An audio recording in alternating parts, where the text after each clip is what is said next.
ত্রিস্তরীয় পঞ্চায়েত নির্বাচন সকাল 7টা থেকে শুরু হবে। ভোট গ্রহণ প্রক্রিয়া চলবে বিকাল 4টে পর্যন্ত।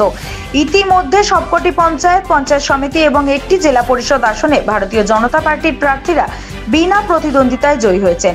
শুধুমাত্র দুটি জেলা পরিষদ আসনে নির্বাচন অনুষ্ঠিত হবে গতকাল, যার 15 নম্বর আসনে 22টি বুথ এবং 17 নম্বর আসনে 34টি বুথ রয়েছে। মোট ভোটার 26,409 জন। আজ সকাল থেকে ভোট গ্রহণ করার জন্য সরকারি কর্মচারীরা বক্সনগর ব্লক থেকে তাদের ভোটের সামগ্রী নিয়ে ভোট গ্রহণ কেন্দ্রের উদ্দেশ্যে রওনা দিয়েছেন।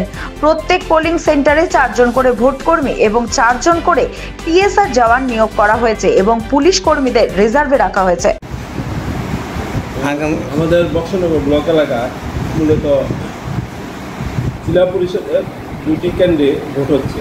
একটি হচ্ছে সিপাহীজলা জেলা পরিষদ 15, আরেকটি হচ্ছে সিপাহীজলা জেলা পরিষদ 17। এর মধ্যে আরেকটি কেন্দ্র ছিল সিপাহীজলা জেলা পরিষদ 16, এটা আনকনটেস্টে চলে গেছে। তো আজকে আমাদের যে পুলিং পার্টি, সেই পুলিং পার্টির মুভমেন্ট শুরু হয়েছে। টোটাল আমাদের 56 পুলিং স্টেশন। এর মধ্যে 15 নম্বর যে সিটটা, এখানে হচ্ছে 22টি পুলিং স্টেশন, আর 17 নম্বর যে সিটটা, এখানে হচ্ছে 34টি পুলিং স্টেশন। তো পুলিং পার্টি এর মধ্যে প্রায় 10টির মতো পুলিং পার্টি মুভমেন্ট হয়ে গেছে। আমরা আশা করছি দুটোর মধ্যে আমাদের পুলিং পার্টি মুভমেন্ট হবে, সম্পূর্ণ পুলিং পার্টির মুভমেন্টগুলো আমাদের হয়ে যাবে।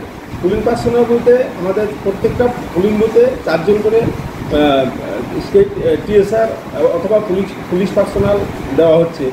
এর বাইরেও বিভিন্ন জায়গায় আমাদের পুলিশ সেক্টর অফিসার আছে এবং সিভিল সেক্টর অফিসার যৌথভাবে ওনারা মুভমেন্ট করবেন।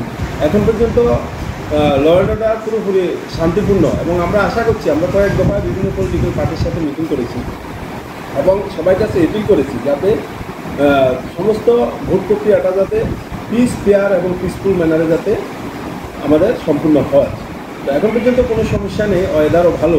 গতকালকে একটু বৃষ্টি ছিল, আমরা একটু শঙ্কিত ছিলাম, কিন্তু এখন ওয়েদার খুব ভালো, সুন্দর ওয়েদার। আশা করছি আমরা পিসফুলভাবে আমাদের ভোট প্রক্রিয়া আমরা সম্পাদন করতে পারবো। আমাদের মোট ভোটার হচ্ছে 26,449 জন, অর্থাৎ দুটি ভোট কেন্দ্রে 26,449 জন মতদাতা তাদের ভোটাধিকার প্রয়োগ করবেন। আগামীকাল সকাল থেকে বিকাল 4টা পর্যন্ত আমাদের ভোট প্রক্রিয়া চলবে।